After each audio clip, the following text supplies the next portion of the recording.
저는 학생들한테 꼭 그 당부하는 것 중에 하나가 식용유는 좀 안 먹었으면 좋겠다고 당부를 하거든요.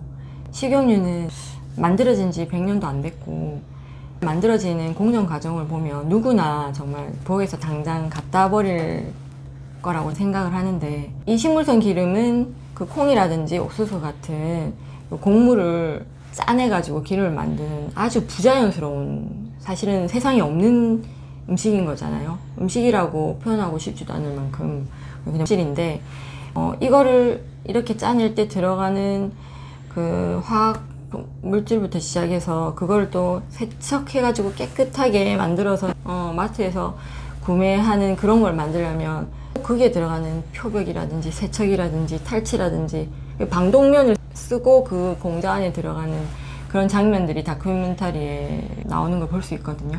그런 거 보면 누구나 와, 저거는 음식이 아니다고 생각하실 텐데요.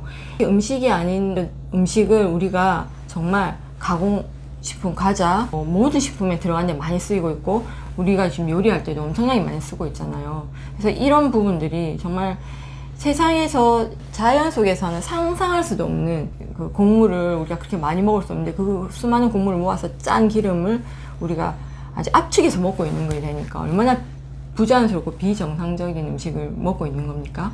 그래서 그것을 먹었을 때 우리 몸에는 아주 치명적인 탈이 나게 되는 거죠. 만성염증부터 시작해서 비만, 당뇨, 이런 모든 만성질환들이 저는 이 식용유와 식용유로 만들어진 가공식품 때문에 발생되는 경우가 많다고 저는 확신하고 있거든요. 그래서 학생들한테 이 식용유, 그리고 식용유가 들어가는 가공식품을 먹을 때는 여러분 심사숙고해야 된다고, 안 먹으면 좋겠다고 얘기를 합니다. 그러면 애들이, 그러면 선생님 기름 뭘 먹어요? 정말 우리 몸에 생리적으로 아주 적합하고 영양분을 충분히 공급해 줄 수 있는 여러 기름들이 있죠. 버터, 우유 100%로 만들어진 버터를 이용할 수 있고요. 풍미도 좋고 맛있잖아요. 고기를 굽고 남는 지방 같은 걸 모아다가 식용유로 쓰기도 하는데, 그런 지방에는 소나 양에서 나오는 스테아르산이라는 지방산이 있어서, 그 지방산 같은 경우에는 지방을 태우는 능력이 탁월하기 때문에 체중 감소에도 효과적이고요. 그래서 애들한테 좋은 지방이 있다, 비타민, 미네랄을 포함하는 아주 몸에 좋은 지방이 있으니까 정말 우리가 먹어서는 안 되는 식용유 대신에 이런 몸에 좋은 지방을 먹으라고 얘기를 합니다. 식물성 기름이 방금 아내가 말한 것처럼 자연에 원래 존재하지 않는, 그래서 열과 압력을 많이 가해서 짜내고 또 모자라면 그렇게 화학 용매를 부어서 그래서 짜내고, 그런 과정에서 굉장히 산화도 많이 되고요, 불안정하죠. 그래서 이런 기름들, 그러니까 우리가 식용유로 쓰는 대두유, 카놀라유, 포도씨유, 해바라기유, 이런 게 다 그렇죠. 그럼 이런 것들이 또 각종 가공식품에도 들어가고, 과자에도, 빵에도 들어가고, 저희가 그 계란 후라이 부칠 때도 들어가고. 근데 이런 제품들은 산화도 많이 돼서 몸에 들어가면 온갖 문제, 염증들을 일으킨다고 봐야 되고요. 그나마 그 중에 좀 괜찮은 게 올리브 오일 또는 아보카도유, 이런 것들이 괜찮다고 하는데, 이런 부분 또 약점이 있죠. 어쨌든 불포화 지방산인데 역시 산화가 좀 잘 되는 편이고요. 또 거기다가 우리가 필수 지방산이라고 해서 오메가6, 오메가3, 이 두 가지는 이제 우리가 음식으로 섭취하는데 균형이 항상 맞아야 돼요. 근데 보통 오메가6가 여러 가지 가공식품이나 또는 동물의 사료 이런 데 많이 들어가 있어서 오메가6가 우리 몸에서 비중이 높아지는 경우가 많습니다. 오메가6가 높아지면 이건 염증을 일으켜요. 근데 아쉽게도 올리브유는 오메가6가 상당히 많이 들어가 있습니다. 그나마 코코넛 오일이 괜찮은 기름이기도 하지만 그것도 많이 섭취하시면 장애 문제를 많이 일으킵니다. 거기에 비해서 동물성 지방은 포화지방이 심혈관 질환을 일으킨다라는 오해만 버리신다면 너무나 좋은 지방입니다. 왜냐하면 안에 각종 비타민, 미네랄을 풍부하게 가지고 있고, 또 나중에 말씀드리겠지만 포화지방은 세포막의 재료가 되고 호르몬의 재료가 되고 여러 가지 좋은 역할을 하거든요. 동물성 지방은 또 포화지방이 굉장히 안정적입니다. 산화가 잘 안 돼요. 그래서 장기간 쓰기도 아주 좋죠. 그래서 저는 동물성 지방을 가능한 한 섭취하시길. 아까 버터도 굉장히 좋은 지방이죠. 그러니까 이런 지방에 대한 오해 중에 그러면 식용유 안 좋은 거는 이제 키토제닉이나 이런 저탄고지 하면서 알겠는 사람들조차도 이런 과일 기름, 아까 아보카도유, 올리브유, 코코넛유 여기에 대해서 물어보시는데 이 부분도 저는 이제 이게 아보카도유나 이런 부분도 이렇게 제품화된 게 얼마 안 되다 보니까 다른 기름을 섞어서 다른 식물성 기름을 섞어서 하는 경우도 많고 산화된 경우도 너무 많고 그런 거 알고부터는 제가 딱 끊었거든요. 아보카도를 너무 좋아하는 사람으로서 아보카도유를 키토제닉 할 때는 많이 먹었는데 이런 사실을 알고부터는 다 끊었고요. 올리브유 같은 경우에도 아까 말씀하신 대로 오메가6 비율이 식물성 기름이다 보니까 동물성 기름에 비해서 많고 원시 집단에서 보면 오메가3와 오메가6의 비율이 1대1로 섭취를 했었고 이 섭취하는 그 양조차도 열량의 4%를 넘지 않았다고 합니다. 근데 우린 지금 너무나 많이 먹고 있죠. 이런 것들은 몸에 좋다는 이유로 많이 먹다 보면은 오히려 오메가6 같은 넘쳐나서 몸에 더 안 좋은 영향을 미칠 수 있다는 거죠. 그래서 몸에 좋은 안전한 지방인 동물성 지방을 먹는 것이 훨씬 더 효율적이다. 건강을 위해서는 그렇게 말씀드리고 있었습니다. 네, 제가 추가로 또 말씀 좀 드릴게요. 그 식물성 기름 같은 경우에 사실 이제 그 상온에서 액체로 존재하잖아요. 그래서 이거를 고체로 하기 위해서 수소화 작업을 많이 합니다. 대표적인 게 마가린이죠.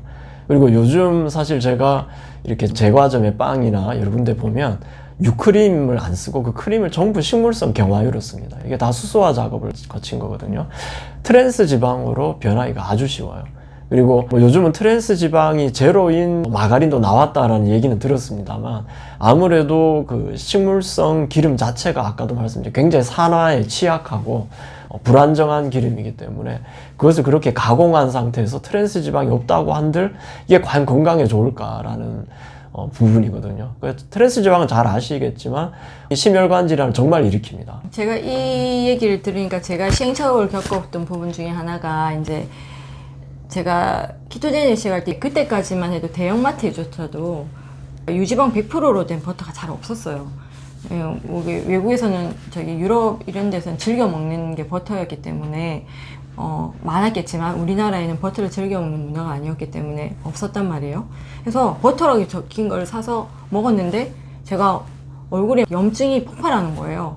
그래서 되짚어서 계속 이렇게 관찰을 해봤더니 아까 말씀하신 마가린이 섞인 버터라는 이름을 단 애를 먹고 있었던 거죠. 제가 너무 그때 그걸 보면서 억울했었거든요. 그래서 정말 식품 성분을 뒤에 성분표를 잘 봐야 되겠구나 그 생각을 했고 이 부분에 대해서 애들한테 이제 가르쳐 주면 애들이 되게 반가워 하더라고요. 기본적으로 이제 육식이죠. 육식. 특히 저는 돼지고기, 닭고기 이런 고기보다는 소고기와 양고기를 주로 먹는데 스테아르산 같은 좋은 지방산이 더 많이 들어 있고요. 그리고 영양분 면에서도 모든 지용성 비타민부터 시작해서 미네랄까지 포함하고 있고 제가 그걸 먹었을 때 활력이라든지 이것도 제가 더 느낄 수 있었고 그리고 돼지고기 같은 경우에는 세개 제가 언급해 놓았지만 이거는 밝혀지지 않은 어떤 독성 성분 때문에 혈액이 응고되는 실험 결과가 있어요. 돼지고기는 반드시 염제해서 드시고요. 영양적인 면이나 이러면서 더 효과적인 게 저는 이제 그 풀을 먹는 반추동물이 훨씬 효과적이라고 생각하기 때문에 반추동물은 우리가 소화하고 효율적으로 영양분을 흡수하지 못하는 식물을 먹고 자기 몸에다가 온갖 영양소를 보관하잖아요. 이 식물을 먹고 저장해놓은 영양소를 우리는 우리 소화기관에 맞게 그 육식동물을 먹음으로써 탁월한 영양성분을 섭취할 수 있는 거죠. 그래서 특히 저는 반추동물을 주로 먹고요. 그 다음에 뭐 돼지고기라든지 닭고기도 뭐 한 달에 한 몇 번 정도 먹는 정도고 주기적으로 먹어야 되겠다고 먹는 건 아니고 먹을 기회가 있을 때 한 번씩 먹는 거고 생선, 해산물도 마찬가지입니다. 그런 것들도 생선, 알 이런 걸 제가 좋아하기 때문에 자주 먹는 편인데 그런 것도 이제 한 달에 몇 번 정도 먹는 거고 동물의 내장, 특히 간은 종합 비타민, 종합 영양제라고 할 만큼 간에 압도적으로 농축되어 있는 영양소를 위해서 매일매일 먹고 있고요. 그리고 계란, 달걀은 얼마든지 먹어도 뭐 2개 이상 먹으면 안 되고 뭐 이렇게 물어보시는데 얼마든지 드셔도 좋다고 저는 말씀드리고 싶고요. 그리고 과일은 식물 독소가 많은 부위, 껍질, 그 다음에 씨앗 부분을 제거하고 과육 부분만 많이 먹으면 이게 체중 감량을 위해서는 효과적이지 않습니다. 과당이 많기 때문에 식물 독소는 많이 없어지지만 과당 부분이 많기 때문에 안전한 음식이긴 하지만 살을 빼고 싶으신 분들은 조금만 드시는 걸 권하고요. 그리고 생꿀 같은 경우에는 그거를 가공하는 순간 거기에 생꿀에 있는 어떤 효소라든지 살균을 포함한 가공을 할 경우에는 그렇게 되기 때문에 생꿀을 드시는데 이것도 이제 아주 안전한 조미료이긴 하지만 많이 드시면 탄수화물로 드시지는 마시고요. 제가 지금 먹고 있는 거는 주로 그렇게 먹고 있습니다. 아내는 엄격하게 카니보 식단에 가깝고요. 저는 카니 라이스라고도 하는데, 그러니까 고기를 위주로 먹는데 이제 쌀도 먹는 거죠. 그리고 저는 뭐 가공식품을 제외하면 될 수 있는데 조금씩은 먹습니다. 그런데 그런 부분이 있는 것 같아요. 충분히 고기를 먹으면서 좋은 지방과 좋은 단백질을 공급하지 않으면 대부분 그거를 다른 분들은 보니까 탄수화물로 채우려고 하고요. 몸에 특히 어떤 열량이 떨어지고 에너지가 떨어지고 그러면 또 가공식품으로 많이 가요. 근데 이제 우리가 충분히 영양소를 공급을 받으면, 그러니까 고기를 충분히 먹으면 가공식품에 대한 욕구가 떨어진다는 거죠. 그리고 탄수화물도 많이 먹으면 이게 전부 살로 가고 염증을 일으키거든요. 근데 결국은 충분히 고기를 안 먹으면, 충분히 단백질과 지방을 공급하지 않으면 탄수화물을 많이 먹게 돼 있습니다. 그 반대급부로. 결국 그래서 또 여러 가지 대사질환, 성인병 이런 것들로 가니까요. 그래서 먼저 충분히 고기를 드시라. 네. 그리고 저는 이제 계란도 충분히 먹습니다. 가성비라고 하는 그 가격에 아주 훌륭한 단백질과 지방의 공급원인 것 같고요. 그래서 그 부분만 되면 나머지가 해결이 된다. 그러니까 좋은 거를 제대로 많이 충분히 먹으면 안 좋은 것들 멀리 할 수 있다. 예, 저는 그렇게. 숀 베이커 박사 그 카니보 다이어트라는 책을 펴내신 분인데 카니보 전문가라고도 할 수 있는데요. 이분께서 얼마나 먹어야 되냐고 사람들이 물어보면 눈앞에 놓인 컵케이크가 먹고 싶지 않을 만큼 고기를 먹으라고 하거든요. 제가 채식 위주로 식단을 했을 때 얼마나 영양분이 고갈되어 있었으면 정말 하루에 한 끼에 2kg를 먹는 기간이 한 달 이상 갔으니까요. 그러니까 영양분이 섭취될 때까지 계속 먹으면 진짜 영양분이 충족하면 컵케이크가 먹고 싶지 않다는 거죠. 그 정도로 먹어라 이렇게 말을 하고요. 많이 물어보시는 경우가 그럼 외식할 때는 어떻게 하느냐, 너무 번거롭고 까다롭지 않느냐, 너무 사회생활 하는 사람 너무 힘들 것 같다.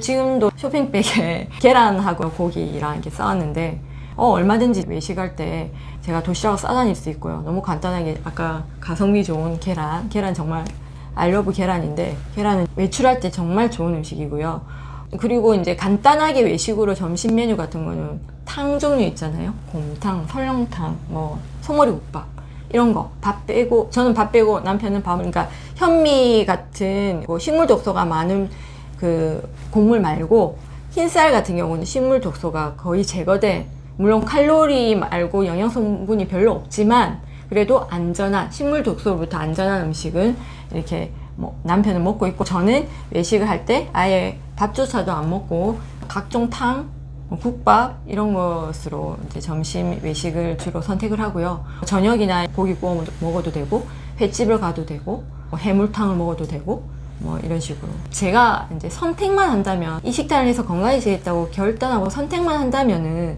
얼마든지 제가 주변에서 이제 노력 그렇게 많이 들이지 않고 할 수 있거든요. 제가 저 쇼핑백에 지금 오늘 계란 넣은 것처럼 그렇게 얼마든지 할 수 있으니까 너무 해보지도 않고 걱정부터 하는 건 아닌 것 같습니다. 예, 어차피 그 식단이 어느 정도 중심을 잡으면 한 번씩 치팅한다고 몸이 그렇게 많이 바뀌진 않습니다. 근데 물론 치팅이 계속 길어지면 문제가 되겠지만, 그래서 저는 치팅할 때 그냥 합니다. 치팅이 뭔가요? 치팅 그냥 되는 대로 먹는 거죠. 아유. 예, 가공식품도 너무 먹지 마라 하면 또 먹고 싶어지잖아요. 그러니까 어느 정도 그런 여지를 열어두는 것이 식단을 장기적으로 가지고 갈 수 있지 않나라고 생각합니다. 네. 카니볼 식단에 대해서 제가 이제 공부를 하고 연구를 하고 제공에 적용하면서 가장 저한테 영향을 미쳤던 식단이 바로 이제 프라이스 박사가 제안한 프라이스 재단에서 만든 12가지 원칙에 입각한 식단과 헝가리 의학 집단인 PKD 팔레오 메디시나 식단인데요. 이 집단에서 하는 식단은 제가 지금 하고 있는 카니보어 식단에 가깝죠. 예전에 원시 조상들의 그 식단에서 탁월한 부분을 뽑아내서 사람들한테 이제 건강을 회복시키는, 그러니까 어떠한 화학 약품이라든지 정통적인 의학 방식의 수술이라든지 그런 걸 하지 않고 식단만으로 치료를 해서 거의 90% 이상의 그런 효과를 보고 있는 식단이기 때문에 프라이스 재단의 그 원시 식단에서 가져온 지혜로운 식단과 그 옛날 조상들의 그런 좋은 식단을 가지고 팔레오 식단에서 가져온 식단이 겹치는 부분이 많고 효과도 동일한 부분이 많은 거죠. 그래서 저는 제 장이 안 좋았고 염증이 많았기 때문에 그거를 치료하는 데 있어서 카니보어 식단, 쉽게 말하면 카니보어 식단, 이 PKD 식단을 철저하게 지켰습니다. PKD 식단에서는 이제 프라이스 재단에서는 허용하는 과일이라든지 발효된 식물식품 이런 것조차도 일체 허용하지 않고, 그러니까 병이 나을 때까지는 자기가 가진 질환이 다 치료되고 나서는 안전한 범위 내에서 이런 식물식품도 먹을 수 있다고는 하지만 철저하게 치료를 위해서는 동물성 식품만 먹는 식단으로 유지를 하거든요. 그래서 저는 되도록이면 특별한 경우가 아니면 PKD 식단, 엄격한 카니보어 식단을 지키려고 노력하고 있습니다. 그래서 특히 그 PKD 그 집단은요, 굉장히 현대의학에서 거의 포기한 각종 난치병을 이 카니보어 식단으로 치유하는 걸로 굉장히 유명한 그런 그 의학 집단, 병원이 있습니다. 학생들도 마찬가지고 어른들도 마찬가지인데, 선생님 그러면 선생님 뭐 먹어요? 어떻게 먹어요? 그거 어디서 사요? 이런 질문 정말 많이 하시거든요. 저 같은 경우에는 이제 그런 노하우가 7년 이상 하면서 쌓인 거죠. 처음에는 저도 막 기웃기웃 끓였죠. 어떻게 하면 좀 더 맛있게 먹을 수 있나? 어떻게 하면 우리가 기존에 먹던 그런 음식과 비슷하게 만들어 먹을 수 있냐? 이러면서 많은 시행착오를 겪었는데, 제가 지금으로 먹고 있는 식품은 인스턴트, 정말 진짜 인스턴트 식품이라고 할 만큼 그냥 원재료를 소금만 양념해서 먹는 아주 간단한 방법으로 너무나 맛있게 먹고 있거든요. 근데 그렇게 되기까지 탐닉되었던 입맛을 빼는 시간이 필요한 것 같은데요. 저 같은 경우에는 장단컨대 하루만 해도 그렇게 이거 정말 괜찮은데 될 수도 있고요. 자기가 어떤 결단을 내리고 어떤 선택을 하느냐에 따라서 그 시간은 길고 짧아질 것 같습니다. 예를 들면은 제가 코칭했던 그 멤버분들이 저희 집에 와서 이제 똥파티를 하는 경우가 있었는데, 저희 집에서 주는 양사골국부터 시작해서 고기 구워서 드리고 먹는 모든 것을 이제 같이 먹고 나서, 생선이라든지 다 같이 먹고 나서 다음날 달라진 컨디션과 선입견으로 가졌던 양사골국 같은 거, 그런 것도 너무 맛있게 드시고, 다음날 피부가 이렇게 달라지네? 컨디션이 이렇게 달라지네? 이렇게 먹을 수 있을 것 같아. 이렇게 하신 분들이 많았기 때문에 충분히 자기가 선택하고 결단만 한다면은 이게 어려운 식단이 아니라고 보거든요. 그래서 진짜 음식은 동물성 식품인데 되도록 방목되어서 깨끗하게 키워진 음식을 선택을 해야 되는데, 사실 우리나라의 축산 환경이 그렇지를 못해요. 사계절이 있고 겨울도 있고, 이래서 사계절 청초를 먹어야 되는 환경을 만들어 줄 수 있는 환경도 아니고, 그래서 저는 주로 뉴질랜드나 호주 같은 데서 생산되는 목초유라고 하는 그 등급이 있어요. 표시가 이렇게 A라든지 에이스라든지 이런 등급이, 목초유라는 표시를 하는 등급이 있어요. 그거를 선택을 해서 먹는데, 온라인 도매 사이트에 가면 한우보다도 훨씬 저렴하게 그런 고기들을 얼마든지 시켜서 먹을 수 있습니다. 그 1kg에 10,000원대 전우반이라고 그러면 다들 놀라시죠. 근데 저는 그런 고기들을 양고기며 소고기를 그렇게 해서 주로 먹고 있고요. 특히나 축복받은 게 우리나라가 축복받은 게 해산물이 풍부하잖아요. 해산물은 정말 어디든지 싸고 저렴하게 구해 먹을 수 있으니까 그것은 정말 축복받은 나라라고 생각을 합니다. 그리고 내가 이제 선택해서 마트에 갔을 때 가공식품은 쳐다보지도 않고 자연식품 중에서도 성분표를 잘 확인해서 식품을 잘 선택해서 드시면 될 것 같습니다. 진짜 음식과 가짜 음식을 구분하는 거는 그 재료를 바로 직관적으로 알아볼 수 있나. 네, 그래서 재료를 알아보기 힘들수록 초가공식품이 되겠죠. 저도 가공식품 가끔 먹습니다. 되게 엄격하게는 못하니까. 근데 먹을 때도 뒤에 이렇게 성분표를 항상 보죠. 예. 그래서 특히 식물성 경화유린 굉장히 해롭다고 말씀을 드렸잖아요. 그 식물성 기름 자체가 좀 문제가 있는데 거기에다 수소화자거나 뭐 이런 거는 절대 피하고요. 탄산음료 그런 것도 피하고. 그래서 기본적으로 저도 고기, 특히 소고기, 양고기 위주로 많이 먹고 그렇게 도매로 구입하면 사실 저는 삼시세끼 다 보통 고기를 먹습니다. 그럼에도 불구하고 식비가 그렇게 많이 들지 않고 또 인스턴트 식품이라고 부르는 이유도 고기를 너무 만들기가 간단하니까 그냥 굽던지 해서 그냥 소금 뿌리고 바로 먹을 수 있습니다. 저는 밥도 먹으니까 밥을 좀 더하고 뭐 때로 김치 같은 거 이렇게 해서 먹고 그 다음에 계란 이렇게 해서 거의 많이 먹습니다.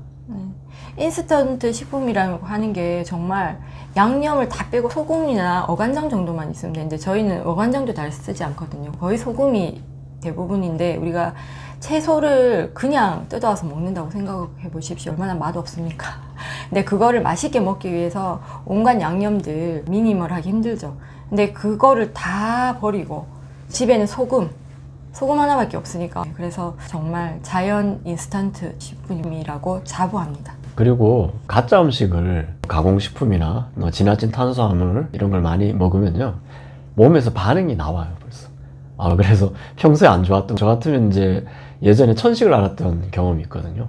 가슴이 답답해지기 시작. 그러면 내가 지금 뭐 안 좋은 것들 많이 먹었구나. 바로 이렇게 돌아갈 수가 있죠. 비염, 특히 비염은 애들이 쉽게 없어지고 식단을 깨끗하게 제가 가르쳐준 대로 하고 나서 쉽게 없어지는 가장 많은 질환이 비염하고 아토피 이런 건데 이런 것들은 또 바로 또 가공식품을 먹으면 바로 또 나와요. 빠르게. 그래서 본인이 비염이 심하시면 일주일만 해봐도 금방 느끼실 수 있을 겁니다.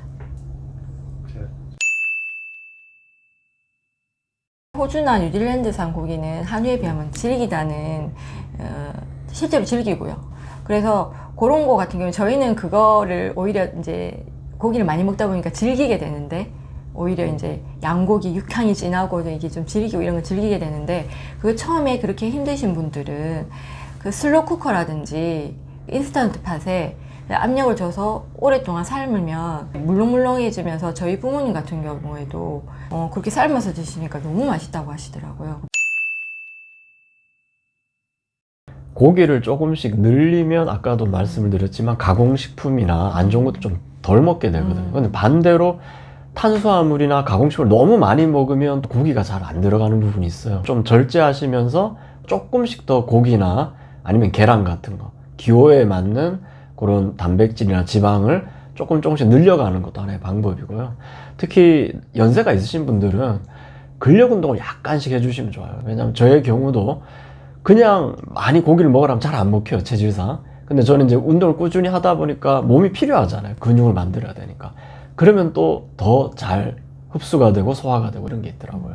일본의 당질 제한으로만 그 치료를 하시는 또 의사분께서 이런 부분에서 똑같은 질문을 받으시고 오히려 이제 그 선입견, 고기가 소화가 안 된다는 선입견에 대해서 그렇게 말씀해 주셨어요. 원래 인간의 소화기관은 육식을 하기에 안성맞춤으로 만들어진 소화기관인데 선입견이나 이런 것들에 의해서 사람들이 채소를 많이 먹고 오히려 그게 소화가 안 되고 대변량이 많고 가스가 유발되는 것을 오해한 것이다.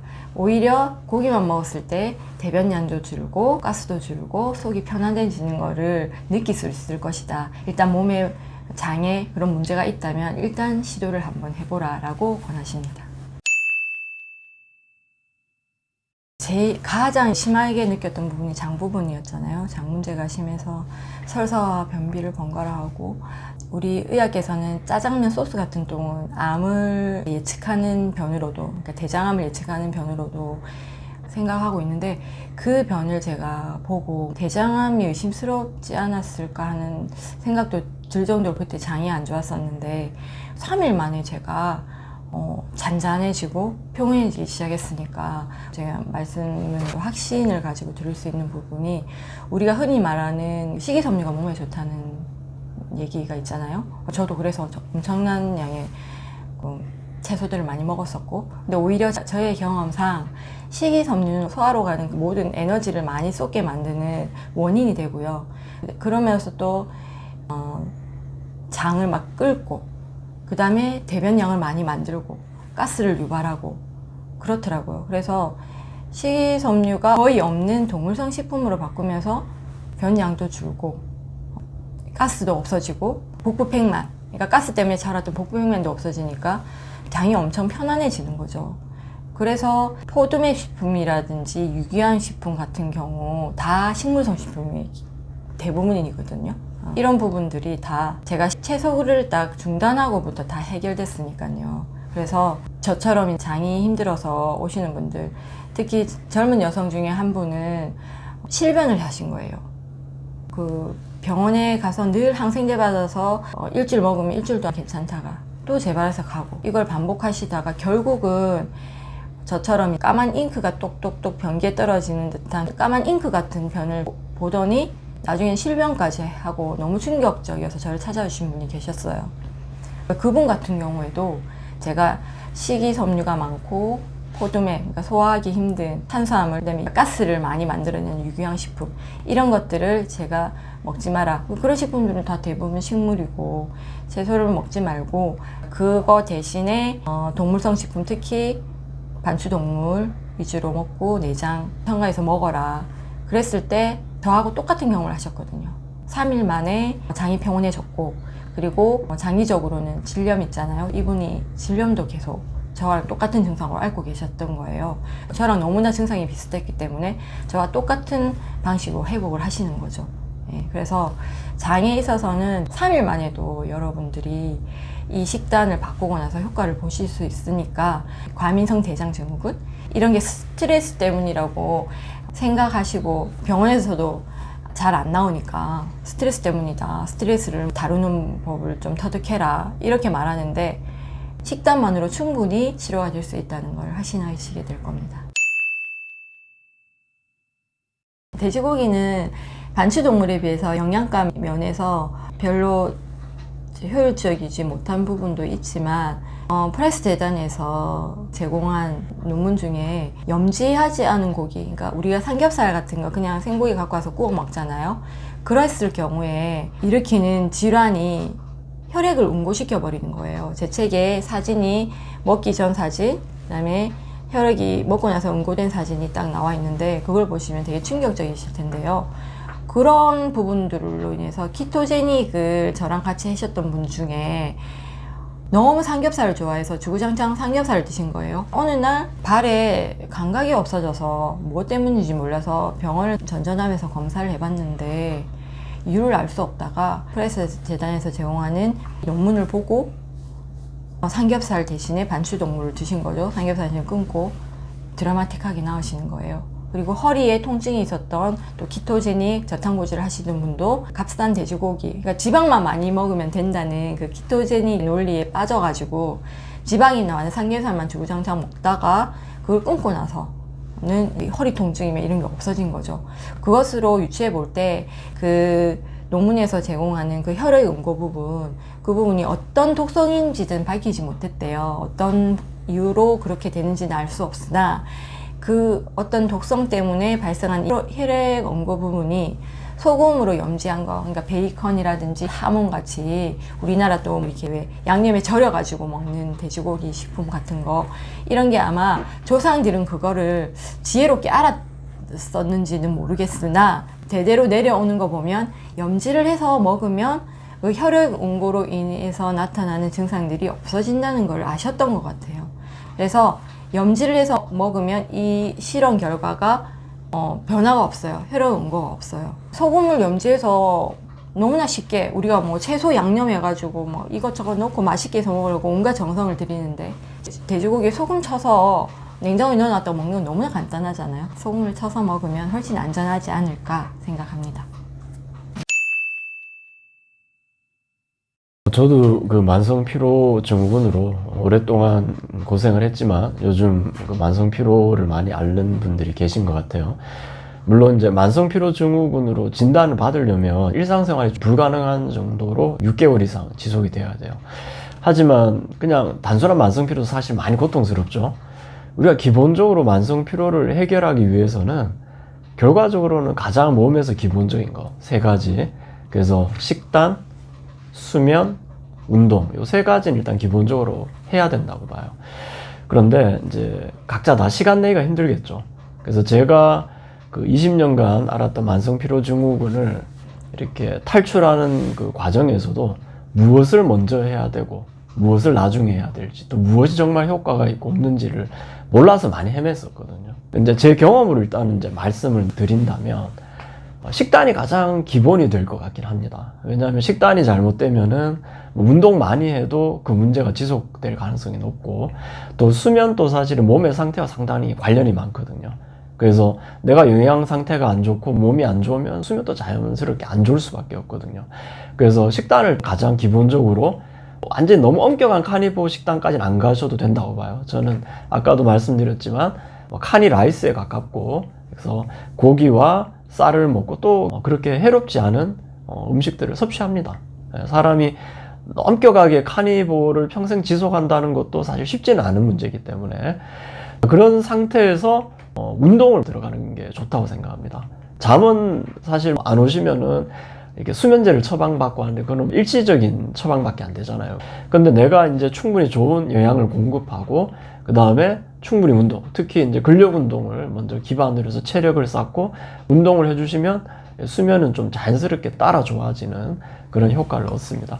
물론 이제 다 아시겠지만 주무시기 전에 너무 휴대폰 들여다보고 블루라이트에 노출되고 이러면 안 좋은 거는 잘 아실 것 같아요. 그런 것들도 내가 잘 챙기면 더 좋겠지만 가장 기본은 식단과 기본적으로 운동. 거기에 하나 더 말씀드리면 현대인들이 또 스트레스로 많은 병이 생기잖아요.